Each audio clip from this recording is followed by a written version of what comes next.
हमारे आदमी चारों तरफ, हमारे साधु संत अयोध्या के चारों तरफ लग चुके हैं और चप्पे चप्पे में लग गए हैं। जहां इस तरह की गंदी राजनीति अगर अरविंद केजरीवाल किए तो इसके बाद वो यहां से अपने पैरों पर नहीं जा पाएंगे।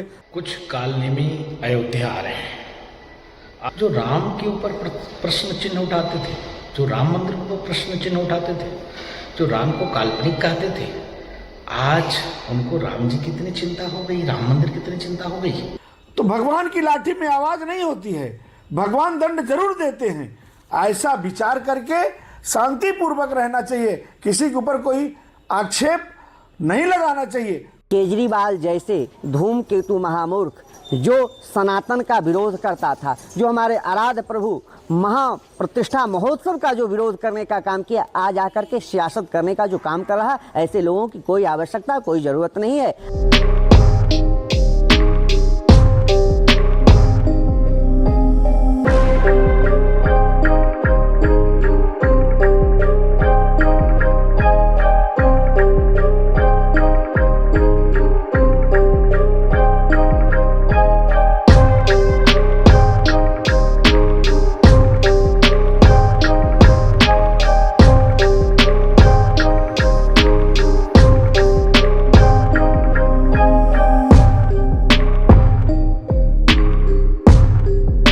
केजरीवाल अयोध्या दर्शन करने आ रहे हैं, इसका स्वागत है। भगवान राम सबके हैं, सबको दर्शन करना चाहिए, सभी पार्टी के लोगों को दर्शन करना चाहिए। लेकिन अगर राजनीतिक मंशा से आ रहे हैं, राजनीति करने आ रहे हैं, तो उनको बिल्कुल नहीं आना चाहिए। दुर्भाग्यपूर्ण होगा अगर ऐसा वो करेंगे। मैं अरविंद केजरीवाल को ये संदेश दे रहा हूँ कि आस्था से रामलला का दर्शन करें और जो अपने मन की गंदगी है उसको उधर छोड़ के चले आएंगे, नहीं तो संत समाज जो है बर्दाश्त नहीं करेगा। आस्था को विवाद का केंद्र न बनाया जाए। राम मंदिर पर आने के लिए मना नहीं है, राम मंदिर सबका है, सब लोग आए, लेकिन राम मंदिर के बहाने जो है यहाँ गंदी राजनीति करने वालों को बख्शा नहीं जाएगा।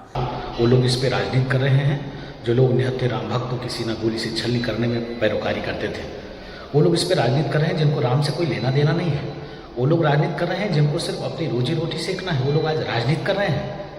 इतने वर्षों के बाद, त्याग तपस्या संघर्ष के बाद भव्य राम मंदिर का निर्माण उनको तकलीफ हो रही है, पच नहीं रहा है। इसके नाते वो इस विषय को लेकर विरोध कर रहे हैं और अयोध्या आकर राजनीतिक रोटी सेक रहे हैं, क्योंकि उनकी जमीन खसक चुकी है। आज वही अरविंद केजरीवाल और उनकी पार्टी के लोग किस तरह से रामलला के ऊपर आक्षेप लगा रहे हैं, जो बिल्कुल से निराधार है, गलत है, जिसका कोई अभी तक प्रमाण नहीं मिला है। ऐसे लोग भगवान श्री राम के विषय में, भगवान श्री राम के प्रति जो संवेदना प्रकट कर रहे हैं, ऐसे लोगों को सावधान होकर के विचार करना चाहिए। तेरे जैसे लोगों की कोई आवश्यकता नहीं है, कोई जरूरत नहीं है। तुम सनातनियों को गुमराह करना, सनातन संस्कृति पर कुठाराघात करना बंद कर दीजिए। ऐसे लोगों की कोई जरूरत नहीं है, जिसका जमीर ही नष्ट हो चुका हो, जो नित्य निरंतर जो सनातन संस्कृति का विरोध करता होगा, राष्ट्र विरोधी गतिविधि से संलिप्त पाए जाते होंगे, आज आकर के राष्ट्रीय मंदिर श्री रामलला का दर्शन करके समाज को जो बांटने का साजिश कर रहे हैं, ये लोग अत्यंत विक्षिप्त रोग से ग्रस्त हैं। ऐसे लोगों को कोई आवश्यकता नहीं।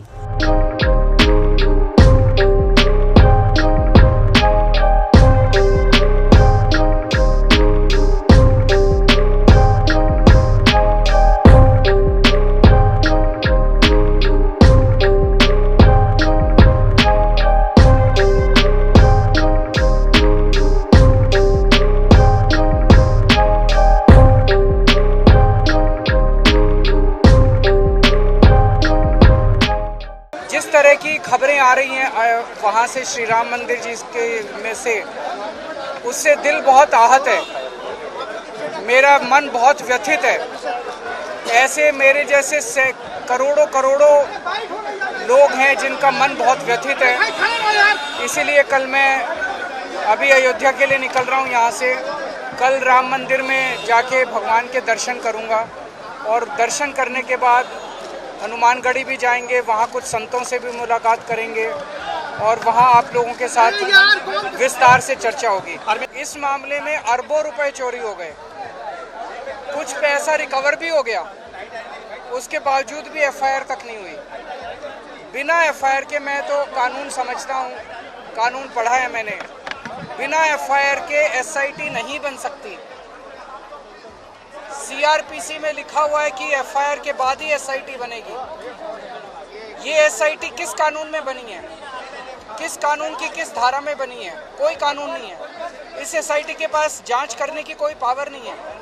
तो ये एसआईटी केवल धोखा है, लोगों की आंखों में धोखा है, लोगों को लीपापोती, ये पूरे मामले पे लीपापोती करने का मामला है।